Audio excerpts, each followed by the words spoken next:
Time Warner Cable is pleased to be an underwriting sponsor for Carolina Week.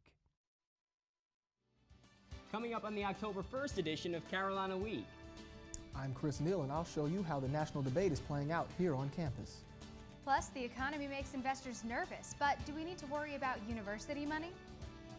In sports, it's early in the season, but the men's soccer team already has more wins than last year. Weathercaster John Boyer is here with your Carolina Week 4-day forecast. All that and a local team that has a jump on worldwide fame. Carolina Week starts right now.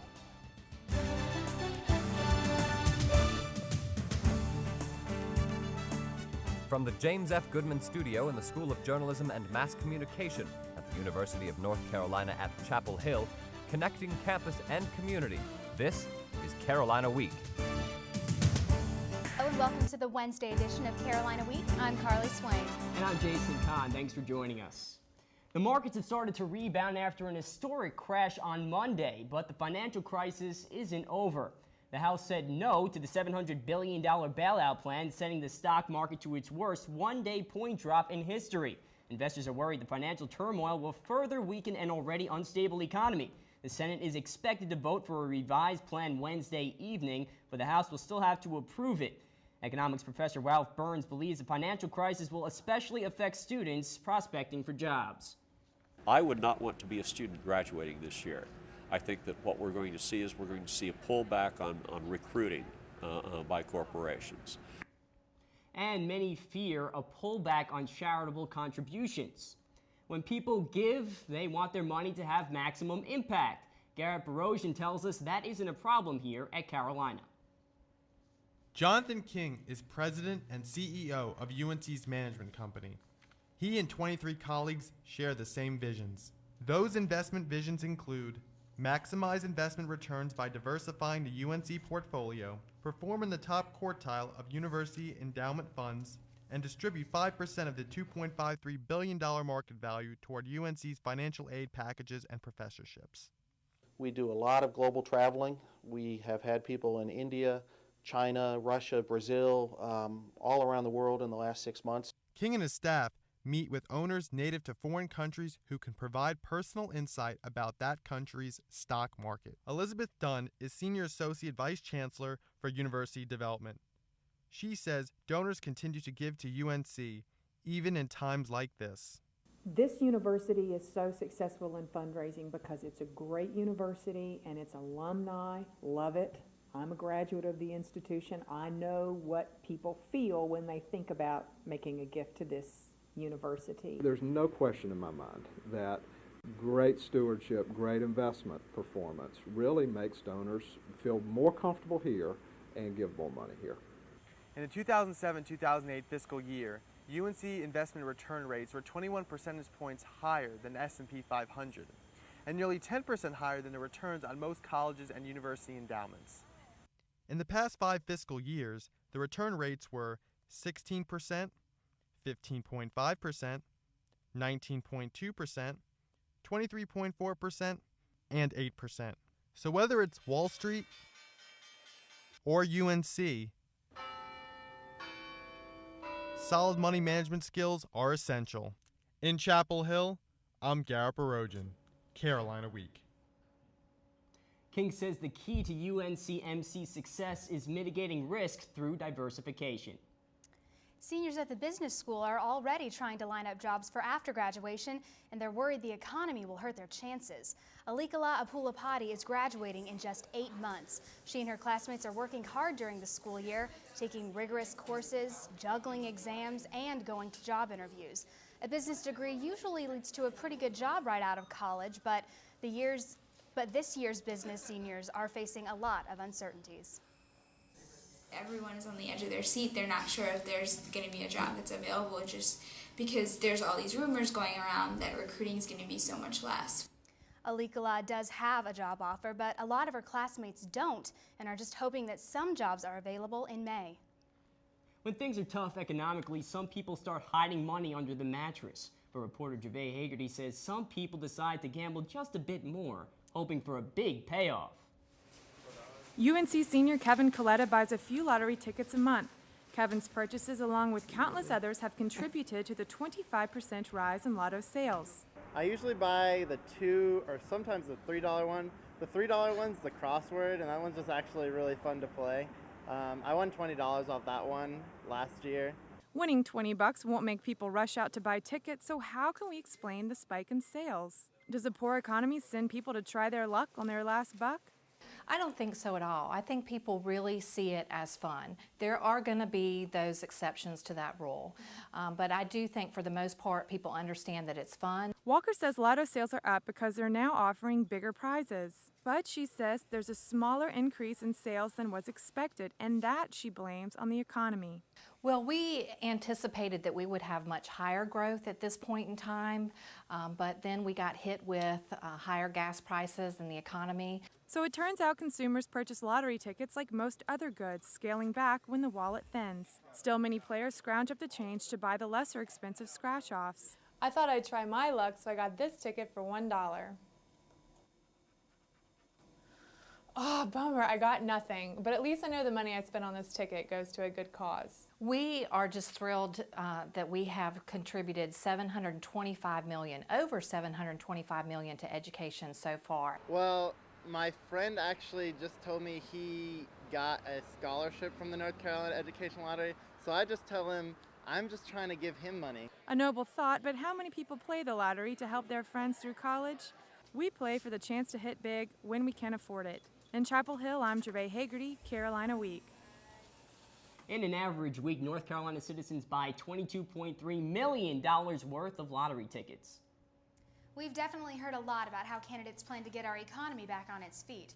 Students are inundated with media coverage about the upcoming election, and there's plenty of information on campus encouraging students to register because it's our American duty to vote.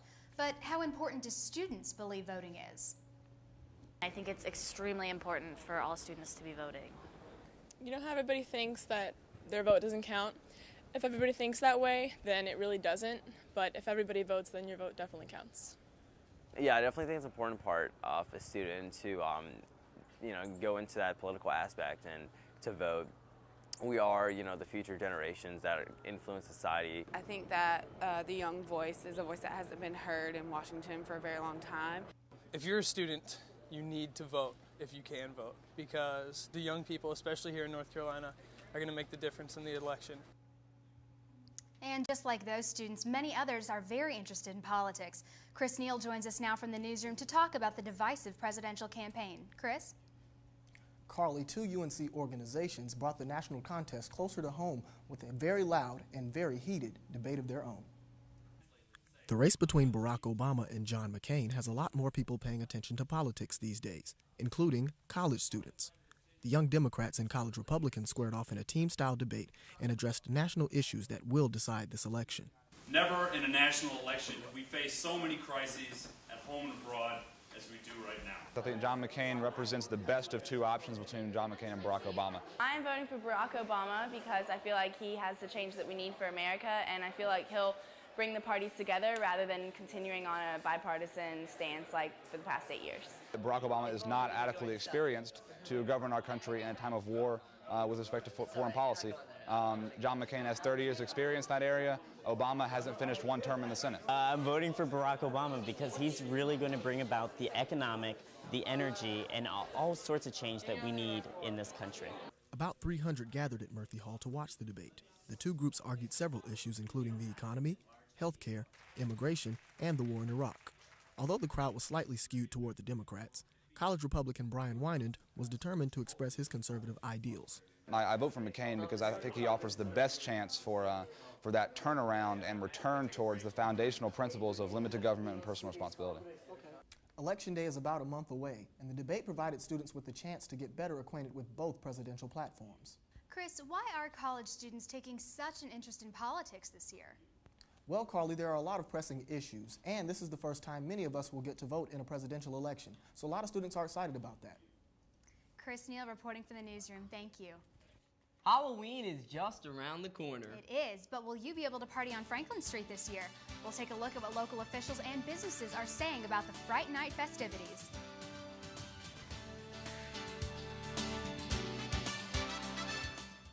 No, I am not, man. Dude, I dropped my phone. Oh, the road! Whoa! Okay. would you like to save your life from an ugly or reckless driving death? Don't answer yet. There's more. Act now by slowing down, and we'll guarantee you complete satisfaction. That's awesome! In the real world, there is no spokesperson to prevent reckless driving. There's only you. Speak up. Whoa, Andy, slow down. What's that? I don't know. Something I kind of made. Ooh, what's it do? What do I do? Well, thanks for asking. I ring my bell and I like to dance. What do I do? Well, thanks for asking. Ow! Yeah, it still needs a little work. Anything's possible. Keep thinking. Get started on your own inventions or just play some games at inventnow.org. Have you ever wondered what a public safety officer does all day? Meet Lieutenant Steve Thornton. He's patrolled UNC's campus for more than 24 years, and he doesn't just ride around, he investigates crimes. Every day, officers get more calls about bicycle theft than any other crime. Public safety urges students to use U-locks instead of cables. Thornton also urges students to secure their bikes, but says it's been other calls that have made a more lasting impression on him. I performed CPR on 2 different people since I've been here, and neither one has survived, and that's a tough thing to go through. And police don't want to see any issues like that on Halloween, so the celebration might be in for some big changes this year. Reporter CJ Shaw has more about what the town is doing to prepare for Halloween on Franklin Street. As Halloween approaches, town officials are discussing possible ways to downsize this year's celebration because of increasing safety concerns. Halloween cost the town approximately $220,000 and attracted 80,000 people to Franklin Street last year. Chapel Hill Police spokesperson Kevin Gunter says the event has grown to the point that the town has to take action. We are not trying to stop this from occurring. What we're trying to do is get a handle on this right now, and these steps we're taking are to do exactly that. Early plans include canceling park and ride bus routes and a traffic diversion plan to try and limit the number of out-of-towners at the event. UNC Greensboro student Matt Quinn comes to the event every year. He says the town's plans aren't going to discourage him from attending. Restricting the public from a public place, it's a strange concept. It's kind of un-American. Town council is also discussing limiting alcohol consumption at the event by forcing bars to close early or to stop selling alcohol prior to 2 a.m. Top of the Hill manager Steve Torchio says these restrictions wouldn't be fair. The town has a problem with Halloween. Why should we have to close at 2, close earlier than our normal 2 a.m. and lose revenue? It just doesn't seem right to me anyways. However, according to Gunter, alcohol consumption continues to be a serious problem at the event. And last Halloween, for instance, 21 out of the 31 responses that our local EMS attendants downtown responded to were alcohol overdose situations. Police and town officials continue to work with the university to determine the best plan of action, and they stress that the safety of Chapel Hill residents is their top priority. In Chapel Hill, I'm CJ Shaw, Carolina Week. Town officials say they won't finalize plans until a couple of weeks before the event. If you're a big fan of Halloween, you may be starting to plan your costume now. Sid of Surplus Sids in Carborough thinks political figures will be very popular this year, as well as characters from movies such as Alien, Indiana Jones, and Sweeney Todd. With the current economy, some students might be making their own costumes, but could still need that extra special something only a store like Sid's can provide. Halloween is typically known as a kids' holiday, but the big kids love it too. You don't have to necessarily buy anything for anybody else and so much or anything else, and so you can concentrate on what you're going to do for that holiday, and so everybody really gets into it for that reason. Well, even if it's just the 1st of October, the hunt for that perfect costume has already started. We're in the midst of the Jewish high holiday, Rosh Hashanah. As part of the celebration, students gathered Tuesday beside Bowling Creek for a special ceremony called Tashlich, meaning to cast away. Students sang Oseh Shalom, the most traditional Jewish song for peace. Rabbis also called on students to read Psalms aloud to the group. Before the final blowing of the shofar, students separated for a moment of silence and a chance to throw bread in the water as a way of symbolically washing away their sins. For all Jews to even come together and feel supported by one another, we all have things that we want to change within ourselves. The Hillel is hosting More events this week and next week for the kickoff of Yom Kippur. And weathercaster John Boyer is joining us to take a look at what we can expect for the rest of this week. Hopefully we have some good weather this week, John. Absolutely. It's finally October, and it's going to feel like it. We also have a great weekend on the way coming up next.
Explore new worlds. Read. Visit literacy.gov.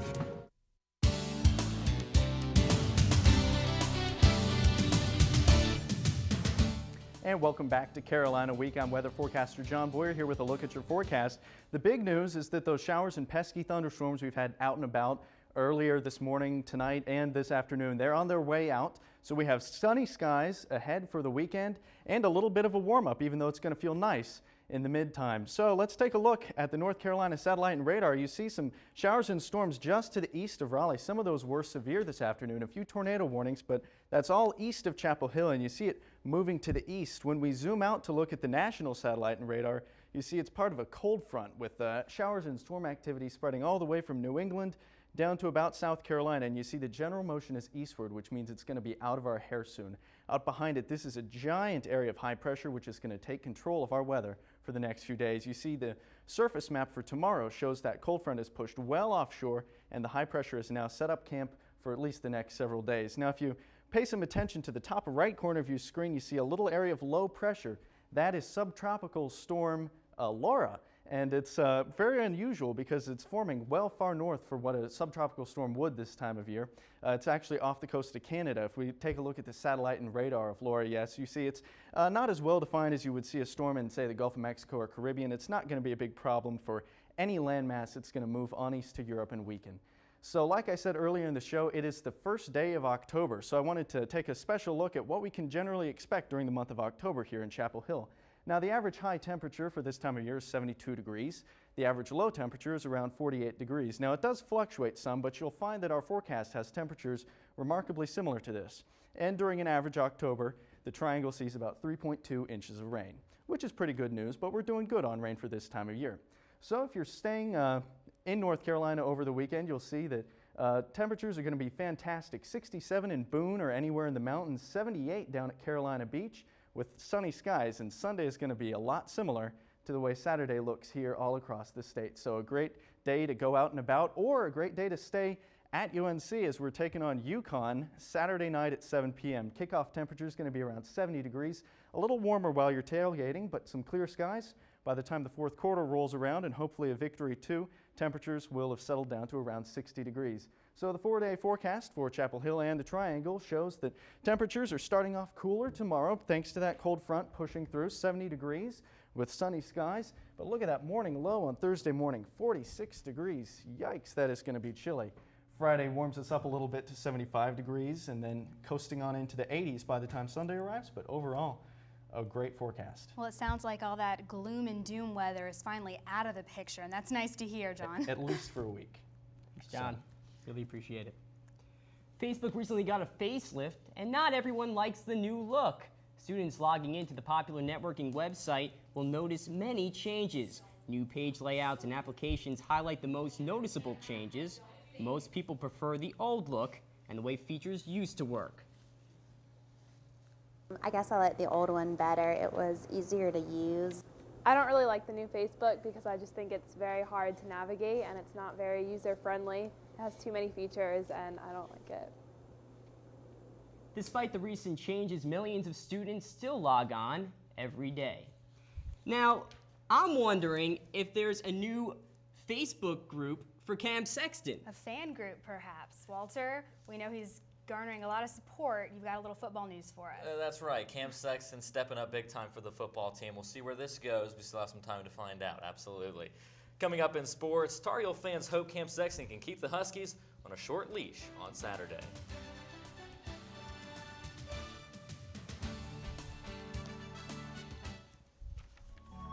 Los peces del lago Crabtree y Briar Creek contienen productos químicos llamados PCB que son muy peligrosos para tu salud.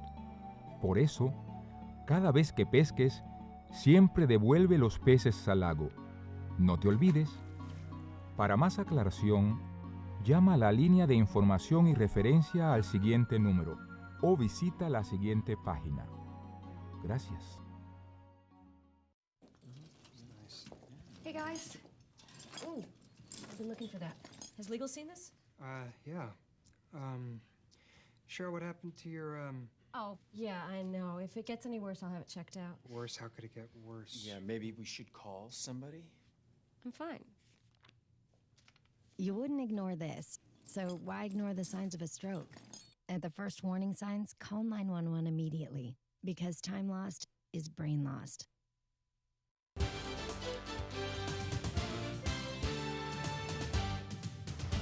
After an unlikely hero led the Heels to victory on Saturday against Miami, the team is preparing for another big game this weekend. David Berngart has the story. Only 11 days ago, junior quarterback Cameron Sexton was third on the depth chart and didn't see much playing time in his future. There was no doubt times that I thought about transferring and that I was down, and I can't tell you how many times I call my parents. I don't know what to do, guys. With Yates out for 6 weeks with a broken ankle and Paul's faltering in the opening drives against Miami on Saturday, the Heels turned their offense over to Sexton. I just felt like, this may be my last shot, and I'm going to make the best of it, and I'm going to go out there and play loose and play confident. Sexton led the Heels to victory, passing for 242 yards and 2 touchdowns. Now, it's time for Connecticut. 5-0 and ranked number 23 in the coaches poll, Connecticut is also counting on its backup quarterback, Zach Frazier, after the starter, Tyler Lorenzen, went down last week. But head coach Butch Davis isn't breathing any easier. Although the quarterback is out, they were down, and the young man that came in and finished the game for them rallied them and brought them back to victory. Why are Husky fans not too worried about losing their starting quarterback? Meet Donald Brown. He leads the nation with more than 180 rushing yards per game. That's going to be a tremendous challenge for our defense. The Heels' defense has a lot of work ahead, trying to stop, or at least slow, Donald Brown. On the other side of the ball, Sexton seems to be feeling no pressure. I'm surely ready for Saturday because I'm having fun playing football again. Sexton has already earned his playing time on Saturday. The question is, will he be remembered as a one-time hero or a consistent leader? In Chapel Hill, this is David Berngart, Carolina Week. The men's soccer team is off to a great start this season. UNC Asheville hadn't managed to score a goal in the past 8 games against Carolina, but last night was a little different. After UNC sophomore Cameron Brown scored the first goal of the match, the Bulldogs' Scott Szymanski finished just past the goalkeeper to tie up the game, and then Tar Heel freshman Alex Dixon came through with a game-winning header right there in the game winner to beat Asheville 2-1. The Heels have already exceeded their win total from last year. They're now 8-1-1. Up next is Virginia at Fetzer Field on Friday. And the women's basketball team has begun preparing for the upcoming season and a possible 3rd straight appearance to the Final Four. The team meets in groups of 4, usually guards and post players, twice a week for small group training sessions. They work on certain plays, placement, and of course foul shots. Assistant coach Charlotte Smith even joins in. Then it's off to the turn for some conditioning. And healthy players do various agility drills, including sand exercises, shuttles, and strength work, while those with recent surgeries rehab on the sideline. They close the workout, of course, with a cheer. Lady! What? ACC! 2-3, Jets! I think it's going to be an awesome season. Just the way we've been going in preseason, we're building our foundation for the rest of the season, and that's kind of our theme this year, is to keep the foundation and make it strong. Injuries are often the kiss of death for a team, but sometimes people make the best of a bad situation. After Bobby Fraser tore his ACL last season in a win against Nevada, the Tar Heel fans were heartbroken. However, Carolina faithful might have a chance to watch the Illinois native for one more season. Entering his senior year, Fraser has petitioned the NCAA for another year of eligibility after missing 27 games last season. If the NCAA decides in his favor, Fraser would have the opportunity to surpass Quentin Thomas as the winningest player in UNC men's basketball history. And it's not just a big weekend for the football team. Thursday night, the women's soccer team will face Duke at 8 p.m. in enemy territory. Friday afternoon at 4, the swimming and diving team will have a blue and white intra-squad meet. And then Friday at 7 p.m., the men's soccer team will face Virginia, and the women's volleyball team will be at Duke. With 2 contests against Duke, there are 2 Carlisle Cup points on the line. And the good news about the Carlisle Cup, guys, of course, is that Carolina hasn't lost to Duke since 2004. We have a pretty good streak against the Blue Devils. Yeah, we dominated them last year. I think it was 18-8. Hopefully, we'll continue that through this season as well. So we have some big games coming up, Carly. Sounds like it, and we'll keep our eye on that this weekend, Walter. Sounds good. Keep your fingers crossed. Thanks. Well, what do you get when you mix a lot of ropes and some of the best athletes in our area? That's easy. A bodacious bunch of bouncing bulldogs. We'll tell you what they've been up to next.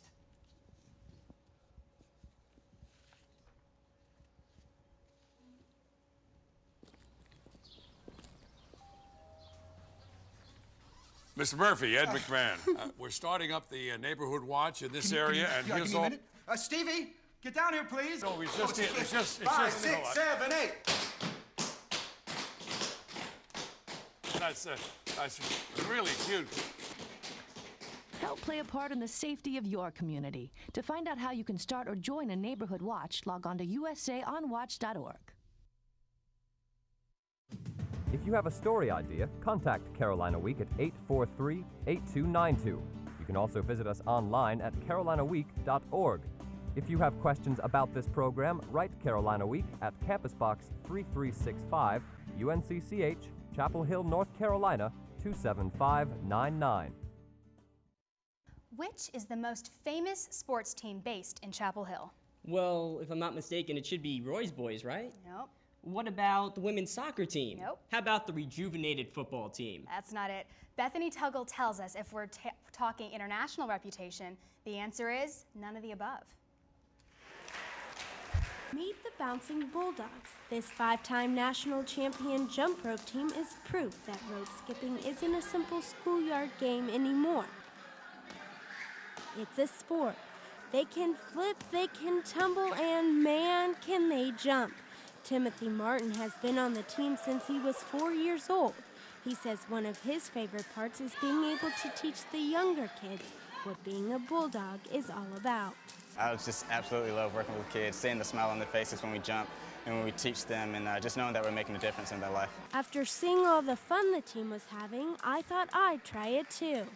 Maybe old school jump roping is more my thing, but add any stunts and tricks? You must be tripping.